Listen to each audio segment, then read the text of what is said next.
What's going on, YouTube? This time I'm coming at you here on a Monday morning. Got a few things to show off. No cards or anything.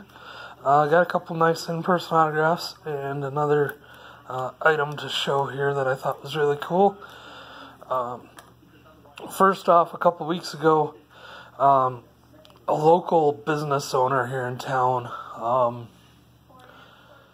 he does a tournament or a contest every year for the March Madness tournament, and they do a big live special at a place here in town, and then everybody, they draw a bunch of people to draw the tournament seeds. Like this year, I got the 13 seed in the West Regional bracket, and then the person who draws the team that wins the tournament gets a trip to Maui, so the thing is called Maui Madness. But anyway, had nothing really to do with that. He just a couple weeks ago brought in former WWF World Champion, WCW World Champion, co-founder of the NWO, Kevin Nash, for an autograph signing. I had wanted to find a copy of Teenage Mutant Ninja Turtles 2, Secret of the Ooze, to have him sign, but could not find a copy in time, so I just grabbed a card from one of the WWE trading card sets that I have. But when I got there, he had some items to get autographed, and he had one there that I really liked, so I decided to get that instead. It's a pretty cool item here, looking item. Here you go for that. Also got a picture with him doing the NWO hand signal. So that was pretty cool. Nice autograph there. Really nice guy from, stories I've heard in the past. Wasn't expecting too much, but I guess maybe as he's gotten older, he's gotten wiser. Who knows? The next two things I have was from this weekend. My grandma died Super Bowl Sunday, and since winter in Minnesota,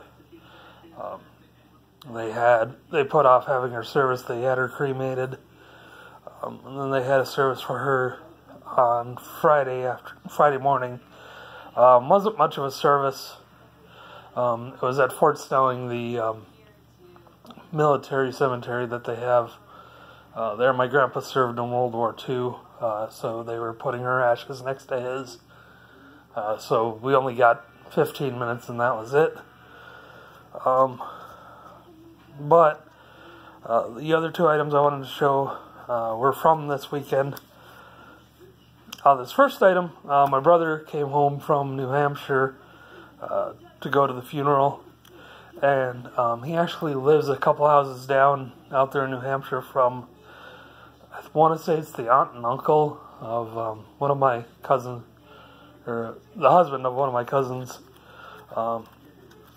and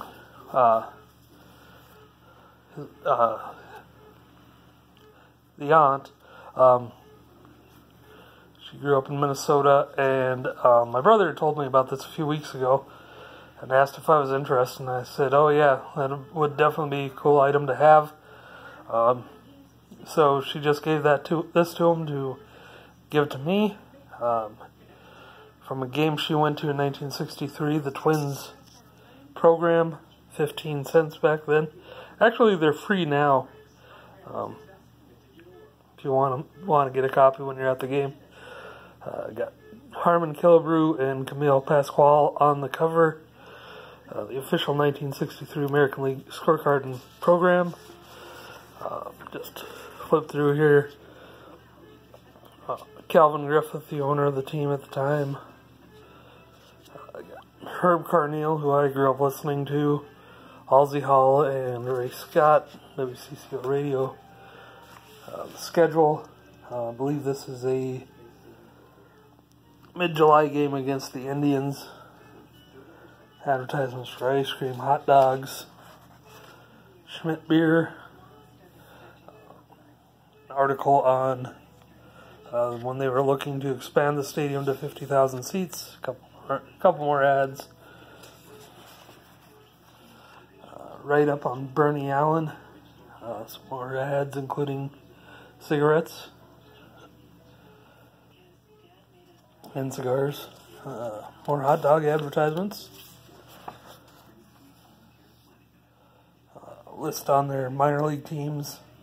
Sherry Robertson, that's the guy that they eventually named the minor league player of the year award after for the Twins. More ads. Got article for a thing to order team portraits or player portraits. Article on upcoming games against the Yankees, and it says Nats, but it's actually the Senators, the Rangers version of the Senators. That came into existence when the Twins moved. And then she actually filled out the scorecard. It's a little different than it is today, so it's a little bit more difficult to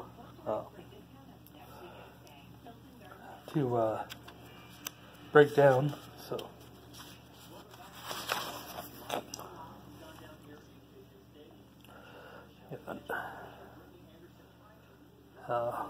if you looked at the scoreboard and saw a number pitching, they have a list of who that number represented. How to order tickets by mail.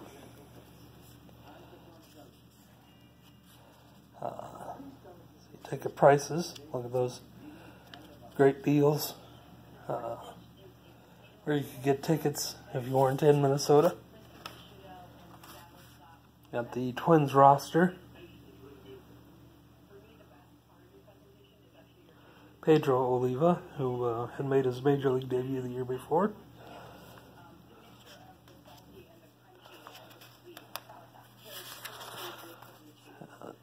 An ad for the Twins' lesser-known power hitter, at least for people who didn't grow up in this area back then. Bob Allison, his family, right up on Jim Cott. A list of the hotels where the players stay at on the road. Right up on manager Sam Mealy. Look at those concession prices up there. And you can get cigarettes and cigars at the station or at the concession stands. Right up on Bob Allison. Map of the area. Of course, most of you probably know that this area is now Mall of America.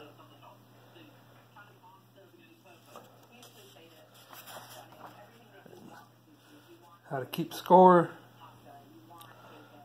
More advertisements. She had cut out the whatever that was on the bottom there. And advertisement for Ham's beer. And the last thing, that Friday night after the Twins, or at the Twins, we went to the Twins game, and we were just hanging out beforehand. My dad grew up with one of the team photographers, so we were going around with him for a little bit before the game, and happened to notice, the booth that they have where they do the pre and post game show is beyond the right field wall. If you ever see the Twins game and you see home runs going by the flag poles, just to the left of that, if you're looking out from home plate, is the booth that they do the pre and post games at. And making his debut there this week, or last weekend, was Justin Morneau, who had been in the booth for the games. a couple weeks ago. And I'll do this story here quick. As we were walking around earlier in the pregame, or before the game, there's a bar in Target Field called Herbeck's, obviously named after the Twins' former first baseman for the 87 and 91 World Series teams. And as we were walking by, I saw people taking pictures, and decided to check it out. And Kent was actually in there tending bar that night. Well, he might not have been tending bar, but he was at the bar anyway. And was going to go get a picture with him, but he walked out onto the patio as we came in, and just didn't feel like bothering him. So I missed out on meeting one legendary Twins first baseman. I was not going to miss out on a second. The pregame had already started, so couldn't interrupt. So waited around by the booth until after the pregame, and I only had the program and the pen that I was going to use to keep score. So I got Justin to sign it below the big white space that they had at the bottom of the page. So really cool to get that. He had asked me, if I wanted it, signed out of the way, because at the time I didn't have anything else filled in. And I said, well, yeah, I keep score during the games. And he told me he had just started to. And a while later, popped into my head that on the television broadcast when he was in the booth, he had a scorecard in front of him. So that was pretty cool, getting to meet him. First time actually meeting him and getting an in-person autograph. I've got a few of his his autograph cards. This is the first in-person one I've got. The Twins lost the game 8-3. Mauer got injured, as you can see my replacement there at the top. Morrison in the 5th inning. But yeah, that's it, guys. Other than the reason why we had to go to the cities, it was a good weekend. Got to see the family, even though most of them don't get along these days. But got to spend time with some of them. Twins game. Got to see my brother for the first time since Christmas. Planning on going out to see him in July. I should have some pretty good stories after that. As I've got plans to meet up with a couple of YouTubers while I'm there. Going to the Red Sox Twins game that weekend. And a few other Boston landmarks.